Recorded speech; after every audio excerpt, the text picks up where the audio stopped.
What's up, everybody? I'm John Middlekauff. You know what I need you to do. Subscribe to our YouTube channel. We got content for days reacting to every NFL game all the time, every single day. Subscribe, like the videos. Let's go.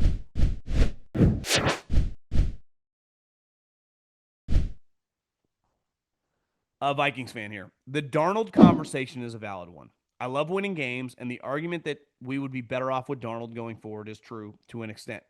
But John, did everyone forget how he looked in the last two most important high-profile games played last season? Full pumpkin mode. Versus the Lions for the 1 seed and versus the Rams in the playoff game, even though O'Connell didn't run the ball. Nobody is talking about this choke job he pulled off at the end of the season. We need to know if our high first-round pick can be the guy. Listen, I've said this before. I don't blame them for doing what they did. But we're allowed to have the conversation because you had to find out if JJ was going to be the guy. But part of the conversation isn't like, well, Sam Darnold can't win the big game. Can JJ even get you there? Can JJ even play? Can JJ even function as a starting quarterback? So it's like Sam's question is, hey, week 18, 2 14-win teams for the number 1 seed, granted on the road, can you win it? And the answer is no, and he played really shitty. Would you have been there with J.J. McCarthy? Well, last year he couldn't because he fucked up his knee, and this year he's hurt again. So it's like, I understand.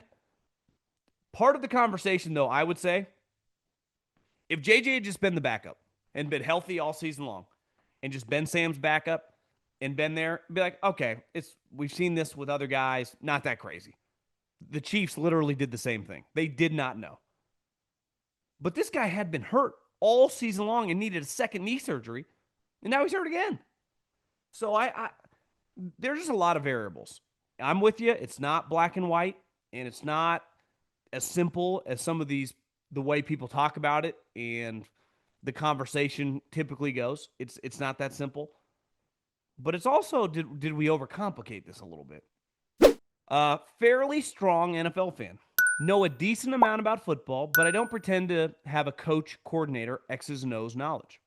With that being said, why the hell, on punt returns, does the player not catch the ball, yet decide to stand literally 1 foot from it as it's bouncing and rolling around while their 5 coverage players standing right next to them?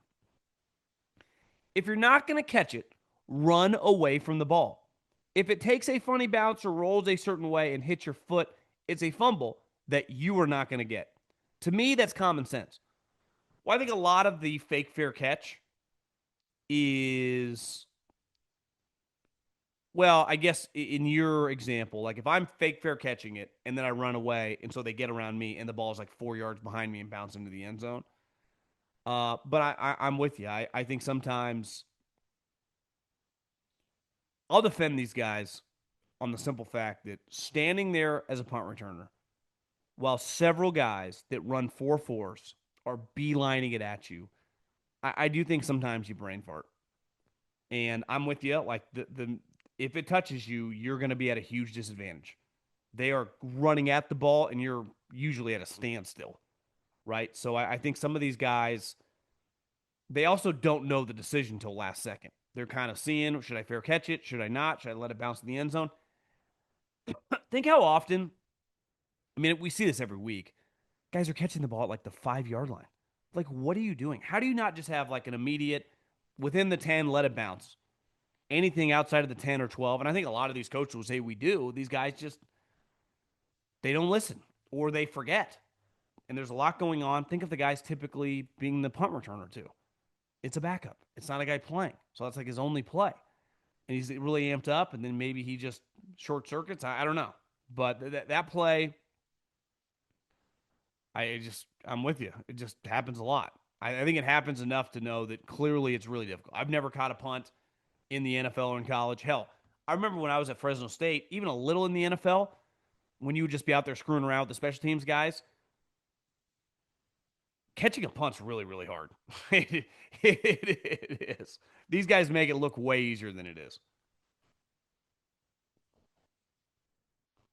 So I think you're so focused on the ball that sometimes you forget the strategy that you've been coached to do. Whereas like a running back, it's like, hey, these are the points that we're emphasizing on this run. Well, once the ball's in my hand, I'm just kind of going forward and it's just kind of muscle memory. With punts, I just think it's a little more complicated than that. For the Bucs this year, the final few minutes of games have been pretty wild, and I'm sure for Bucs fans, it's great to know they have a team that can perform in such great stress. However, if they continue winning the games like they have, does there eventually come a point where we need to start asking questions like, why is it that they need to keep putting together last second drives to win a game when even against not great teams? Or why haven't they been able to really handle any of these teams they've played? Listen, you have years. The Chiefs made the Super Bowl last year where they were in all these type games. And sometimes, remember the Kirk Cousins, was it Kevin O'Connell's first year when they won 12 or 13 games? They were like 10-1 in these tight games. Every game kind of looked like that. And they lost in the first round against the Giants. So, I think there are a lot of indicators, to determine how good you are, right? Like scoring defense, yards per play. I do think one that's pretty basic is like your point differential. And if we look at point differentials, like the Eagles is 16, the Colts is 74, right?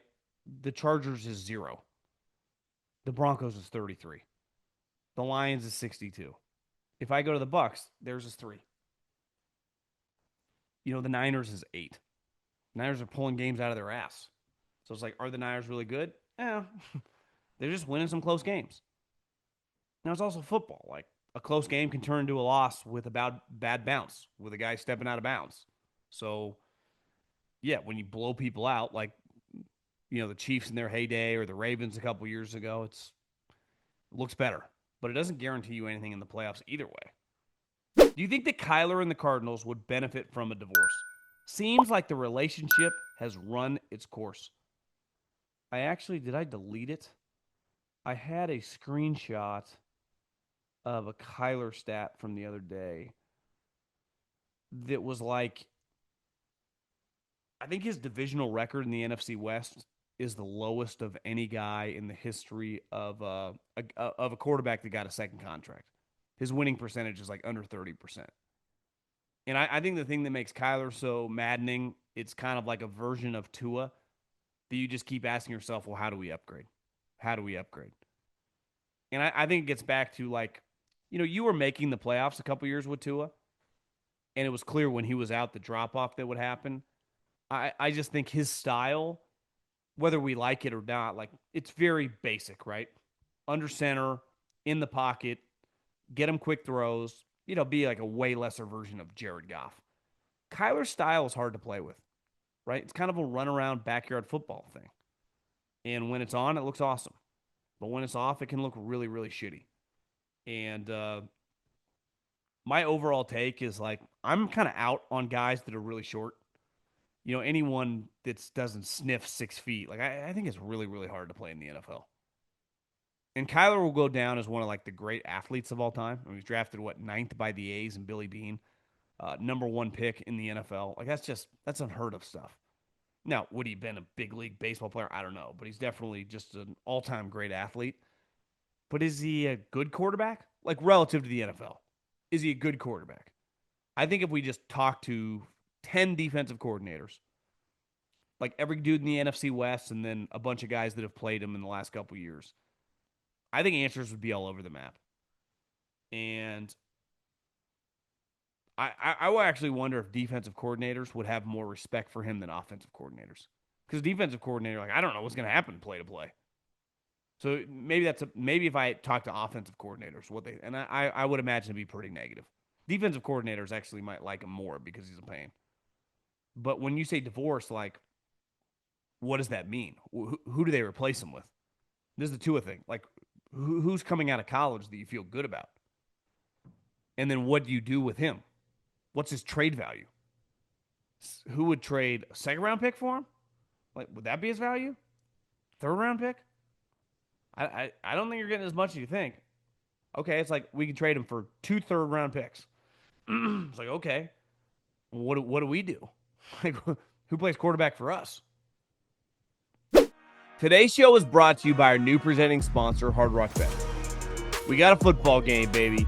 The Philadelphia Eagles take the train to Jersey and play the New York Football Giants. Got a couple stats for you. Presented by the Hard Rock Bet Stats Hub. Do you know the Giants have lost 11 in a row to NFC opponents? Not great. Do you know that Saquon has reached the end zone in 5 straight road games? And you know the big name tonight, A.J. Brown. He has been quiet so far, but he gets up for Week 6 games. He's recorded 60-plus receiving touchdowns in 4 consecutive Week 6 games. I like the Eagles tonight. I like Saquon to score.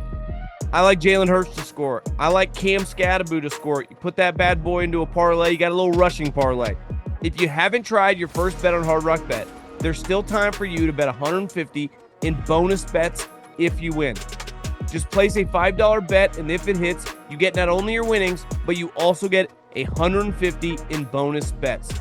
Plus, tonight on Hard Rock Bet, you can get a Thursday night parlay boost for the game. There's a new promo every day, so if you're listening to this later, just open the app and check out what you got any day of the week. Head on over to Hard Rock Bet Sportsbook app and make your first deposit today. Question for the pod. Why is it Marc Davis gets so much hate? I understand they haven't had a lot of success since he took over, but generally I think he does stuff right. From what I can tell, he's not a meddling owner. He hires guys and lets them do the job. He wants stability. He gave Gruden 10 years, and the NFL didn't go after him. Who knows where they'd be? He was definitely an ascending player. Where Ruggs, blah, blah. We were 5-2, talking about Ruggs when it all blew up. I kind of lost my place here. It's long. His biggest mistake was hiring McDaniels, who let Carr go, and now we're in quarterback hell. I'd argue not even interviewing Jim Harbaugh and just hiring Pierce was bad too, but I don't think he would have taken it anyway. What's your take? I just think anytime that you shepherd a team that just consistently sucks and you're the owner, like you're the only consistent thing. Pete Carroll, John Gruden, Jack Del Rio, Derek Carr, Geno Smith, Khalil Mack, it's just different Max Crosby. It's just since Mark Davis has owned the team, they have been really, really bad and very dysfunctional. I do agree he tries. And I also agree he aggressively tries financially. Gabe Gruden at the time was unprecedented. $100 million, 10-year contract. Like he had to do what he had to do to get him to sign up. John Gruden's like, I really wanted to be the Raiders coach. Did you really want to be the Raider coach? Or did he give you $100 million? Because if you really wanted, you would have gladly done it 5 years, $50 million, right? But you kind of used the Bucs. You played him, which was business 101 leverage. But, you really wanted to do it because he gave you $100 million. But, then he actively went after Tom Brady and tried to get him involved. So I'm in agreement that, Mark has not been cheap like some of these other owners, even though up until Vegas lacked the funds that a lot of guys had. But I do think he is just the only thing that's consistently around since, 2011-12. And the outcomes tend to be the same. So is he directly at fault? Of course not. Right? Josh McDaniels chose to trade for Devontae Adams and bench Derek Carr. And, did he hire Antonio Pierce? I'll defend him on that. It's like Max Crosby and Devontae Adams basically said, you got to do it or we want out. I probably would have done it too. I don't think that one was as crazy. Obviously, Gruden, he didn't control any of that. The league didn't. Gruden's going to sue them for a lot of money and looks like he's going to win. And to me, going after Brady, I give you credit on that one. He had to give up part of, his percentage to let Brady buy in to try to make the Raiders better. But I don't know. I mean, when you just lose all the time, who are you supposed to blame? Pete Carroll's a winner. Pete Carroll's a winner. And it's looks like he's going to win 4 games this year. I was listening to Herd on Tuesday, and it was completely flabbergasted by Colin's take on the Chiefs-Jags game. Disclaimer, I'm not a fan of either team. But in my opinion, he basically gave the Chiefs credit for losing and discredited the Jags on what I thought was a tough statement victory. He gave Mahomes the excuse that he just didn't see Devin Lloyd on the pick six and saying that the level of good play from the Jags just isn't sustainable and that the Chiefs are coming. I've been listening to Colin for a long time now, and I have to say, this was one of the more wild ones I've heard from him. I didn't hear that one. I'll say this. I don't think the Jags are going to sustain this if Trevor Lawrence is going to be this hit or miss. If he plays like he played, I think they lose most of those games. So, and part of the, I don't want to say luck, but I mean, that play at the end of the game was kind of freaky lucky. Uh, I'm bullish on the Chiefs as well, though, like, they're a 9-10 win team this year, probably. And listen, every once in a while you get a 10-7 year. But I don't think the Jags are smoke and mirrors in the sense that their defense is really good. And I agree. Patrick Mahomes got greedy on the pass. Like, it was a bad pass. You can't throw a red zone. You can't throw a pick where the guy's standing in the end zone. That's embarrassing for any player, let alone an all-time great player. He'd be the first to tell you that. It cannot happen. You cannot turn the ball over right there. You can't throw a pick six. I mean, a pick six is devastating, especially a red zone pick six, which is a 10-plus point swing. I do believe the Chiefs look pretty good, though. Defensively, some question marks, but offensively, if they're going to play like this, they're going to win a lot of games. The Jags are clearly better. There's no disputing that. But I just don't trust Trevor Lawrence. So I don't know all what he said, but I would agree the Jags is sustainable. I mean, when their quarterback, he misses a lot of plays, man. He really does. Part of this business, though, you got to throw some curveballs. You can't just come on and be like, Jags are winning the Super Bowl. This seems like another year where the Bills team is simply not good enough. Allen is undeniable, and unlike Lamar, he actually plays really well in the postseason. But year after year, I feel like he has the inferior roster, and it costs them every time against the Chiefs. Do you think the Bills roster has been an issue, or am I wrong? They've been injured too. I mean, last year the roster they were rolling in the playoffs was pretty banged up. I think offensively they're stronger as like the sum of their parts than they are as an individual basis. Like no one would compare Khalil Shakir to, Jamar Chase or Devontae Adams or Puka Nakua or some of these guys, but he's really good for them. And Cook's really good. Dawkins is a stud. Tight ends are good. And then they kind of mismatch it with the rest of the wide receivers. But to me, it always comes down like, is their defense good enough? In pass rush, they got some players up front. When Ed Oliver comes back, their defensive line's good. But their back seven can just be hit or miss in some of these games. So a lot of it's health. I think they should be heavily involved in like a defensive playmaker if they can add, whether it's another defensive lineman, whether it's a linebacker or DB, they should be all over defense. What does a team like Wisconsin do? They hired Fickle. That seemed like a home run. And he got the Cincinnati team to the Final Four. And now he can't even win 4 games. Is it just not enough money or is it coaching? I'd be lying if I watched a lot of Wisconsin at this point. I mean, they really stink. We were talking about this. We have a little show meeting on Wednesday mornings just to kind of go over some logistics of different stuff for the podcast. And we were talking about Michigan State because they play UCLA this week. And, like, there are only so many players to go around. So as your conference booms, right, Ohio State's always going to be good. But then we ebb and flow with some of the other programs. There have been years, like when Cousins was there, that Michigan State had an incredible run for like 4 or 5 years. They went to the Rose Bowl, I think, one year. They were really, really good. Iowa's had years. They've been to the Rose Bowl. Well, now you add Oregon, you add Washington and USC, that you're all kind of recruiting the same players. And the world is so flat now. Well, the top guys, the SEC, the ACC, the Big 12, that not all these teams can be good. So, like, when Nebraska was unreal in the 90s, like, Oregon wasn't that great. USC wasn't that good. Utah was irrelevant for them, right? They were like a Mountain West school, a WAC school. So I just think things ebb and flow. Um,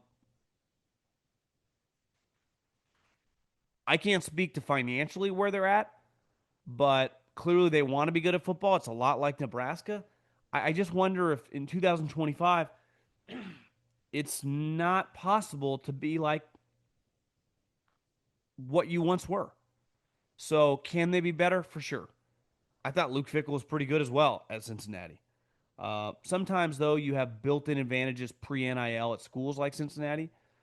I would say that maybe I'm just reacting to the Twitter picture, but like, why not hire Mike McCarthy? He was at the game earlier this year with the AD. Like, can you do better than that?